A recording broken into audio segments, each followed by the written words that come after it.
for your checking bud. So what we'll address in this video is the comments that you made here. So you said challenges remain discipline with nutrition, not having the urge to drink alcohol or even Diet Coke when I'm out.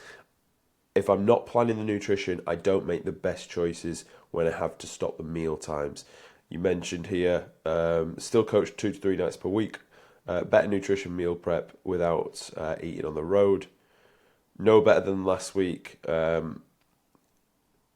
Football away, discipline slipped. So, what we need to understand is that this line here denotes a hot coal rock line, meaning it's really fucking hot and it's made of lava.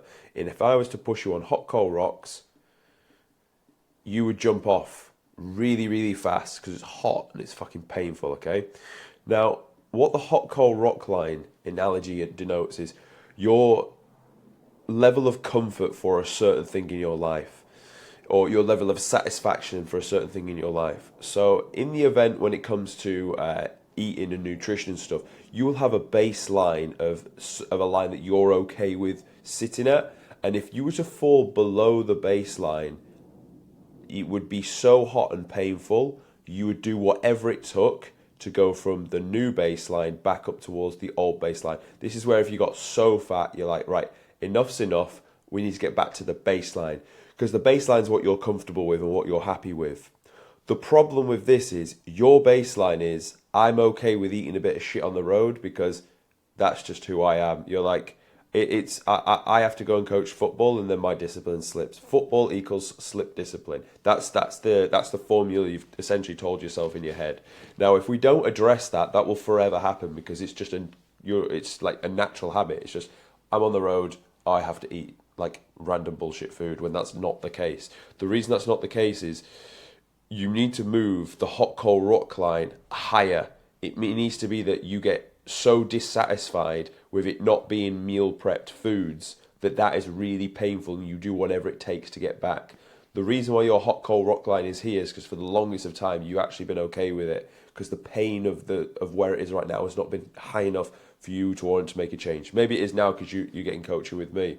But what we have to do is raise this line through dissatisfaction.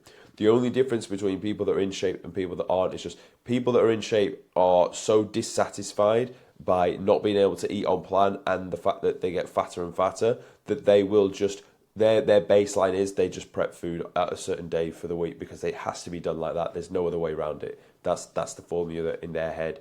So we must move your hot coal rock line up. You need to be very, very dissatisfied at where you are now, and you need to be ambitious in putting the line up here. So your action steps off the back of this is, there is a 0% chance you can use that excuse again because you brought it to me. You know it's a problem. I know it's a problem. We've mentioned something about it here.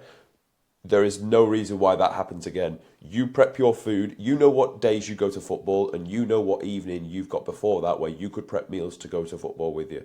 So as a non-negotiable, prep the meals on that day. If it's Tuesday, Thursday and Saturday, on a Monday you're prepping your meals, on a Friday you're prepping your meals so that you don't fall off plan. It's not, the problem is not the feeding that you eat. The problem is your organisation. And if your organisation is poor, you will suffer for it every week. So I want you to look at your schedule and think, right, what time am I going to put these in? Like actively do, as I'm saying this now, think in your head when you are going to activate, when you're going to put those meals in, when you're going to be prepping for those meals. That has to be done as a non-negotiable. I'm happy we've been able to get in the gym and get working, and we'll build on that. And of course, you're coming back from COVID, so obviously you've got the challenges of that. Fair enough. They'll come back, but there's you've got to put food in your mouth anyway. It has to be the right style of food. So that's all I'll say on this check-in. You did drop some weight, so good job. But I want this locked in, ready for another week.